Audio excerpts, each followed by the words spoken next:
மகரம் ஜாக்பாட்டு தான். என்னங்க என்னமோ சொல்றீங்க, புதுசா கதை விடாதீங்க அப்படின்னு சொல்றீங்களா? டைட்டிலையும் தம்ப்நெயிலையும் பார்த்துட்டு கன்ஃபியூஸ் ஆகாதீங்க, அவசரப்பட்டு கமெண்ட் பண்ணாதீங்க. வீடியோக்குள்ள நான் ரொம்ப கிளியரா எக்ஸ்பிளைன் பண்ணியிருக்கேன். ஸோ இந்த வீடியோ அதை பற்றி தான். வீடியோ ஸ்கிப் பண்ணாமல் ஃபுல்லாக பார்த்து தெரிஞ்சுக்கோங்க. இந்த வீடியோவில் நம்ம பார்க்க போகிறது மகரம் ராசிக்கான நவம்பர் மந்த் ராசி பலன். ராசி பலன் பார்க்குறதுக்கு முன்னாடி சேனலை சப்ஸ்கிரைப் பண்ணாதவங்க சப்ஸ்கிரைப் பண்ணிக்கோங்க. அப்போ தான் உங்களுக்கு எவ்ரி வீக் அஸ்ட்ராலஜி பார்த்தினா நிறைய இன்ஃபர்மேட்டிவான விஷயங்களை கூட நீங்கள் தெரிஞ்சுக்கலாம். உங்களோட சொந்த ஜாதகத்துக்கு அஸ்ட்ராலஜி பெய்ட் கன்சல்டேஷன் வேணும்னா ஸ்க்ரீனில் தெரியிற இந்த வாட்ஸ்அப் நம்பருக்கு நீங்கள் ரீச் அவுட் பண்ணலாம். வாட்ஸ்அப் பண்ணுங்கள், கால்ஸ் பண்ணாதீங்க. வாட்ஸ்அப் பண்ணி உங்களுக்கான அப்பாயின்மெண்ட்டை புக் பண்ணிக்கோங்க. பார்த்தீங்கன்னா கன்சல்டேஷன் எதுவுமே ஏஐ ஜென்ரேட்டடாக இல்லை, எல்லாமே பர்சனலாக பர்த் சார்ட்டை நானே ரீட் பண்ணி ப்ரெடிக்ஷன்ஸ் கொடுத்துட்ருக்கிறேன். என்னோட கிளைண்ட்டோட ஃபீட்பேக் எல்லாமே ஃபஸ்ட் கமெண்ட்டில் பின்டாக இருக்குது, நீங்கள் செக் பண்ணிக்கோங்க. ஓகே, இந்த நவம்பர் மாதம் மகரம் ராசிக்கு எப்படி இருக்கும் அப்படின்னு பார்த்துடலாம். மகரம் ராசியை பொறுத்த வரைக்கும் ரொம்பவே சூப்பராக இருக்குங்க. உண்மையாதான். ஆக்சுவலாக உங்களோட சொந்த ஜாதகப்படி அது வேறுபடும், ஆனால் ராசி ஒன்று தானே. எல்லா மகரம் ராசிக்காரங்களுக்கும் அவங்களோட சொந்த ஜாதகத்துடைய தரத்தை பொறுத்து லாபங்கள் கூட குறைவாக இருக்கும், அவ்வளோதான் டிஃப்ரென்ஸு. இப்போது உங்கள் ஜாதகத்தில் லக்னாதிபதி வீக்காக இருக்குது, உங்களை மாதிரியே மகரம் ராசியை கொண்ட இன்னொரு பர்சனுக்கு லக்னாதிபதி நல்லா ஸ்ட்ராங்காக இருக்குன்னா அவருக்கு இந்த நல்ல ஒரு டைம் வருதுன்னு சொல்கிறேன் இல்லையா, இந்த டைமில் அவருக்கு ரொம்ப அதிகமாக இருக்கும் ப்ராஃபிட்ஸ் அண்ட் பெனிஃபிட்ஸ், உங்களுக்கு கொஞ்சம் கம்மியாக இருக்கும். ஆனாலும் நீங்கள் மனசு சந்தோஷப்படுற அளவுக்கு நல்லாவே இருக்கும். இந்த மாதிரி இதை புரிஞ்சுக்கணும். ஓகே, 2 ராசிக்கு தான் நல்லா இருக்கு, மகரம் விருச்சிகம். ராசிக்கும் ராசிநாதனுக்கும் குருவுடைய பார்வை கிடைக்கிறது ரொம்பவே நல்ல விஷயம். உங்களுடைய ராசிக்கு உச்ச குருவுடைய பார்வை கிடைச்சிருக்கு. ராசிநாதனான சனி குருவுடைய வீட்டில் உச்ச குருவுடைய பார்வையில் இருக்கு. ஒரு வருஷமா சம்பாதிக்காத பணத்தை இந்த மாசம் சம்பாதிப்பீங்க. நல்ல மனசு சந்தோஷப்படுற மாதிரி திருப்தியா இருக்கும் உங்களுக்கு. பிஸ்னஸ் பண்றவங்களா இருக்கட்டும், படிச்சுட்டு இருக்கக்கூடிய ஸ்டூடெண்ட்ஸா இருக்கட்டும், எல்லாருக்குமே ஒரு பெனிஃபிஷியலான ஒரு மந்தாவே அமைஞ்சிருக்கு. வீடு வாகனம் மாதிரியான விஷயங்கள்லாம் கூட நடக்கும். ப்ராப்பர்ட்டி பர்ச்சேஸ் பண்றது, இந்த மாதிரியான பிளான்ஸ் எல்லாம் கூட உங்களுக்கு இப்போ ஒர்க் அவுட் ஆகும். அதுக்கடுத்து உங்களுடைய ராசிக்கு 12வது அதிபதி கூட குரு. குரு நல்லா ஸ்ட்ராங்கா உச்சமாகி இருக்கு. இளைய சகோதரனை குறிக்கக்கூடிய ஸ்தானாதிபதி, உங்களுடைய தம்பி தங்கச்சிலாம் இருப்பாங்க இல்லையா, அவங்கள டினோட் பண்ணக்கூடிய ஸ்தானாதிபதியான குரு நல்லா ஸ்ட்ராங்கா உச்சமா இருக்கிறதும், இளைய சகோதர ஸ்தானத்துக்கு உச்ச குருடைய பார்வை கிடைச்சதும், சனியுடைய அமைப்புனால பாத்தீங்கன்னா சில தொந்தரவுகள் இருக்கும். சகோதர உறவு கொஞ்சம் ஒரு மாதிரி இருந்திருக்கும், சில பேருக்கு சகோதர பிரிவு கூட இருந்திருக்கலாம். ஸோ இந்த மாதம் நவம்பர் மாதம் பார்த்தீங்கன்னா இது வரைக்கும் ரொம்ப நாளாக பார்க்க முடியாமல் இருந்த தம்பி தங்கச்சி இவங்கெல்லாம் பார்த்தீங்கன்னா உங்களோட சேர்ந்து ஒரு கேதரிங் நடக்கிற மாதிரியான விஷயம் இதெல்லாம் கூட நடக்கும். குழந்தைகள் சம்பந்தமான விஷயங்கள்ல உங்களுக்கு நிறைய நன்மைகள் இருக்கும். குழந்தைங்களால சந்தோஷம் இருக்கும். குழந்தைங்க உங்களுக்கு பண உதவி பண்றது, அவங்க பர்சனலாக அவங்களோட பர்சனல் லைஃப் ப்ரொஃபஷனல் லைஃப்ல முன்னேறி போறது மாதிரியான விஷயம்லாம் கண்டிப்பா இந்த நவம்பர் மாதம் பார்க்கலாம். அடுத்தது உங்களுடைய ராசிக்கு 6வது அதிபதியான புதனும் நல்லா ஸ்ட்ராங்கா குருவுடைய பார்வையில இருக்கு.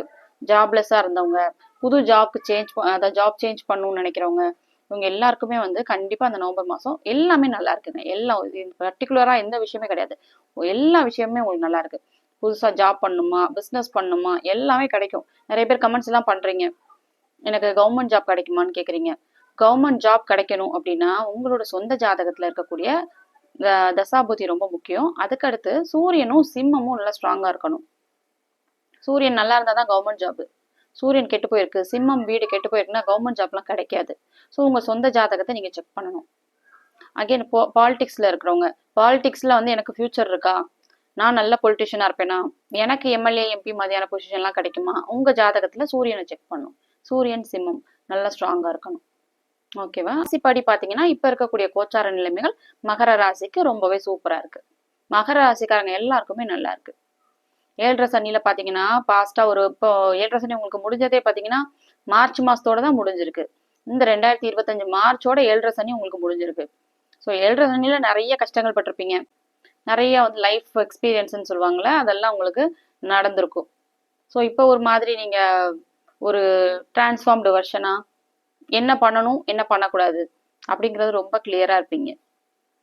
உங்களுடைய ராசிக்கு நேரெதிர் 7வது இடத்துல குரு உச்சமாகி இருக்கிறது ரொம்ப நல்ல விஷயம்.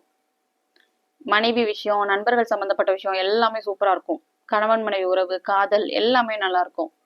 அதுக்கடுத்து உங்களுடைய ராசிக்கு 8வது அதிபதி 8வது அதிபதி, இது ஒண்ணுதான் மைனஸ். கெடு பலன்கள் அப்படின்னு பார்த்தா அது ஒண்ணுதான்.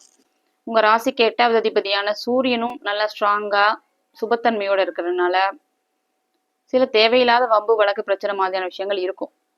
ஒரு பர்சன் வளர்றாங்கனாலே ஆட்டோமேட்டிக்கா அந்த மாதிரி கொஞ்சம் ஜெலஸ் ஆகிற மாதிரியான ஆளுங்களும் கூடவே வந்துருவாங்கல்ல. ஸோ அந்த மாதிரி உங்களுக்கு பிரச்சனைகள் இருக்கும். ஆனாலும் இதெல்லாம் உங்களால ஓவர் கம் ஆகி வர முடியும். உச்ச குருவுடைய பார்வை உங்க ராசிக்கும் ராசிநாதனுக்கும் கிடைச்சிருக்கிறனால. பாக்கியாதிபதி 9வது அதிபதி புதனும் நல்ல ஸ்ட்ராங்கா இருக்கு குருவுடைய பார்வையில. 10வது அதிபதி தொழில் ஸ்தானாதிபதி சுக்கிரன் நல்ல நல்ல நிலைமையில ஆட்சியாகி இருக்கு. தொழில்ல நல்ல முன்னேற்றம் இருக்கும். சில பேர் பாத்தீங்கன்னா புது தொழில் ஸ்டார்ட் பண்ற மாதிரி அதெல்லாம் கூட உங்களுக்கு அமையும் இந்த நவம்பர் மாசம். அடுத்த வருஷம் ரொம்ப சூப்பரா இருக்கும். அதுக்கு ஒரு பேஸ்மெண்டா ஒரு ட்ரெய்லர் மாதிரி தான் இந்த ஒரு மாசம் நடக்குது. அதிசார அமைப்புல கடகம் ராசி மேல வந்து குரு உச்சமாகி உங்களுடைய ராசியை பார்க்குது. நிறைய நன்மைகள் நடக்கக்கூடிய நல்ல மாசமாவே இந்த நவம்பர் மாசம் அமைஞ்சிருக்கு. சில பேர் பாத்தீங்கன்னா ரியல் எஸ்டேட் ஃபீல்ட்ல இருக்கிறவங்க, construction industry, construction real estate சம்பந்தமான ப்ரொஃபஷன்ல இருக்கிறவங்களுக்குலாம் பாத்தீங்கன்னா நல்ல ஒரு சூப்பரான மாசமா இருக்குங்க. எதிர்பாராம திடீர்னு ப்ரொமோஷன் கிடைக்கிறது, புது ப்ராஜெக்ட்ஸ் கிடைக்கிறது, இதெல்லாம் நடக்கும். வெளிநாட்டுக்கு போகணும்னு நினைக்கிறவங்க வெளிநாட்டு வாய்ப்பு கூட உங்களுக்கு அமையும். ஓவராலா மகரம் ராசிக்கு ரொம்ப சூப்பரா அமைஞ்சிருக்கு. கெடு பலன்கள் அப்படின்னு பார்த்தா தேவையில்லாத வம்பு வழக்கு பிரச்சனை அது இருக்கும், அது ஒண்ணு. இன்னொன்னு சந்திராஷ்டமம் நாட்கள். சந்திராஷ்டமத்துல கொஞ்சம் கவனமா இருந்துக்கணும். 13, 14 அந்த தேதிக்கெல்லாம் பாத்தீங்கன்னா சந்திராஷ்டமம் வரனால கொஞ்சம் கவனமா இருந்துக்கணும். மனசு ஒரு நிலையில இருக்காது, முக்கிய முடிவுகள் எடுக்கக்கூடாது, புது அறிமுகங்களை தவிர்த்தணும். தேவையில்லாத வம்பு வழக்கு மாதிரியான விஷயங்கள்லாம் வரும். நீங்களே ஒரு நிலையில இருக்க மாட்டீங்க, உங்களுக்கே பாத்தீங்கன்னா ஃபோக்கஸ் இருக்காது. இதெல்லாம் நடக்கும். தெரியாதவங்களுக்காக நான் எல்லா வீடியோஸ்லயுமே சொல்லிட்டு இருக்கிறேன். பல பேருக்கு சந்திராஷ்டமம் அப்படிங்கிற வார்த்தையை கேள்விப்பட்டிருப்பாங்க, ஆனா ரொம்ப நாளா வந்து அது என்னன்னு தெரிஞ்சிருக்காது. சரியா? உங்களுடைய ராசிக்கு 8ல மனோகாரகனான சந்திரன் மறைறதுதான் சந்திராஷ்டமம். மனசை டினோட் பண்ணக்கூடிய கிரகமான சந்திரன் உங்களுடைய மென்டல் ஹெல்த்தை கொஞ்சம் அஃபெக்ட் பண்ணும். சில பேருக்கு பாத்தீங்கன்னா ஸ்ட்ரெஸ்ஸை கொடுக்கும். ஒரு 3 நாள் இல்ல 2 நாள் இருக்கும். 13, 14 அந்த தேதிகள்ல கொஞ்சம் கவனமா இருந்துக்கணும். ஓவராலா இந்த நவம்பர் மாசம் ரொம்பவே சூப்பரான மாசமாவே மகரம் ராசிக்கு அமைஞ்சிருக்கு. நான் சொன்ன இந்த விஷயங்கள் எல்லாமே உங்களுக்கு ரெசனேட் ஆச்சுன்னா எனக்கு கமெண்ட்ல சொல்லுங்க. உங்களோட சொந்த ஜாதகத்தை நீங்க தெரிஞ்சுக்கணும்னு நினைச்சீங்கன்னா ஸ்கிரீன்ல தெரியற இந்த வாட்ஸ்அப் நம்பருக்கு நீங்க ரீச் அவுட் பண்ணலாம். உங்களோட இப்ப ராசி பலன் அப்படின்னு பாத்தீங்கன்னா அது ஒரு 30% தான். ரிமைனிங் 70% உங்க சொந்த ஜாதகத்துல தான் இருக்கு. நான் சொல்றது எதுவுமே உங்களுக்கு சாட்டிஸ்ஃபைடா இல்லையா, கன்வின்சிங்கா இல்ல. ஏன்னா உங்க ஜாதகத்துல ஏதோ தப்பான தசா புத்தி போகுது, அது ரொம்ப ஸ்ட்ராங்கா இருக்கு. அப்ப அதுதான் இல்லைன்னா இது எதுக்குன்னு கேக்குறீங்கல்ல. ஜாதகம் தான் மெயின். உங்களோட பர்த் சார்ட் ரொம்ப முக்கியமான விஷயம். சில பேர் அதை பத்தி தெரிஞ்சுக்கவே இல்லை. அப்படி ஒண்ணு இருக்குன்னு கூட சில பேர் அவேரா இல்லை. ஸோ சொந்த ஜாதகத்தை எல்லாரும் கண்டிப்பா தெரிஞ்சுக்கணும். உங்களோட ஜாதகம் இல்லைன்னா கூட பரவாயில்ல, உங்களோட பர்த் டீடைல்ஸ் வேணும். Date of birth, birth time and birth place, இது 3 இருந்தா போதும் உங்களோட சொந்த ஜாதகத்தை ப்ரெடிக்ட் பண்ணிக்கலாம். மற்ற ராசிக்கான ராசி பலன் வீடியோ லிங்க் ஃபர்ஸ்ட் கமெண்ட்ல பின்டா இருக்கு. You can check them out.